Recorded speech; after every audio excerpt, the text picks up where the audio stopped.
Jake, I have to say, of my limited understanding of dyslexia, I didn't realise that numbers were an issue as well as words. So there's another neurodiversity strand, I guess, called dyscalculia.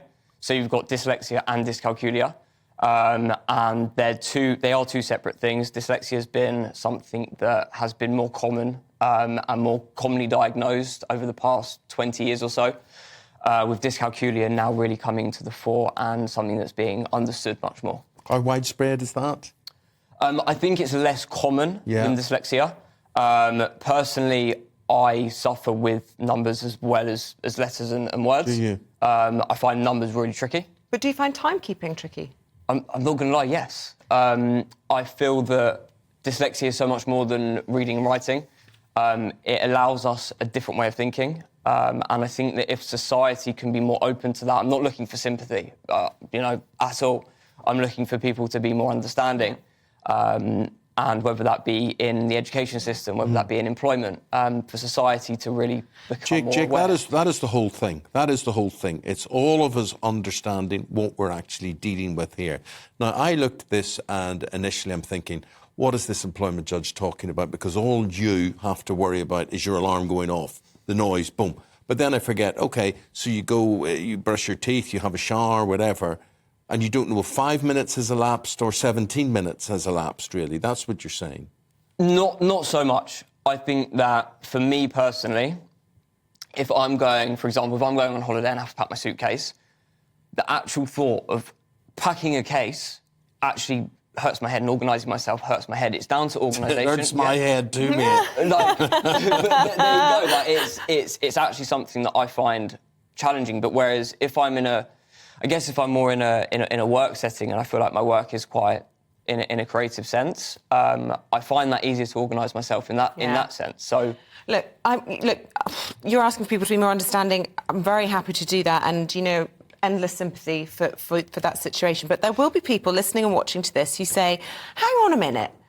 This is an excuse for people to be lazy." And loads of people emailing in, Sal, Karina, Carol, all saying they've got dyslexia or their partner's got dyslexia. They've never been late in their lives. I mean, I guess everyone's different. Yeah. I guess everyone's going to have a different... But we all have our own challenges, and we have to, work around them to get through life. But I think what Jake is saying is that there are different variations of this and different effects of this, which a lot of us are not aware of. Yeah, I mean, for example, if you put me into a job whereby I have to sit at a desk all day and answer emails, I physically couldn't do it, but other people can. If you put me in an area where I can create and design stuff all day, I'll happily sit there all day and do it. So I think that you have to be aware of how everyone's brain is different. Yeah. But I would argue in this case that he just needs to have better coping strategies to be on time. I feel personally very strongly about timekeeping, and I do think... Do you not think that's a condition? Maybe. Maybe. But I also think it's part of this job. You're the odd one.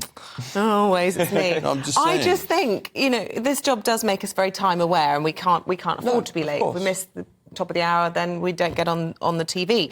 But, if you've got a problem with timekeeping, you factor things in. You put multiple alarm clocks. You work harder to try and make sure you're there on time. We all have our things. Yeah. You just got to deal with them. Yeah, I mean, yeah, you can look at it that way, and you can deal with it. But at the same time, someone who does struggle with that, maybe you've got OCD for timekeeping.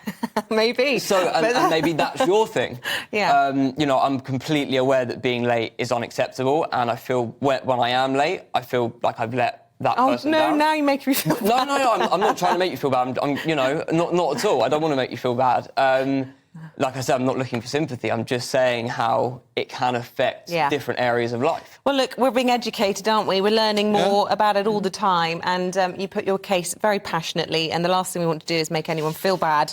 So thank you for shedding a light on all of this. Jake Posner from the British Dyslexia Association. Thank you very much indeed. Thank you.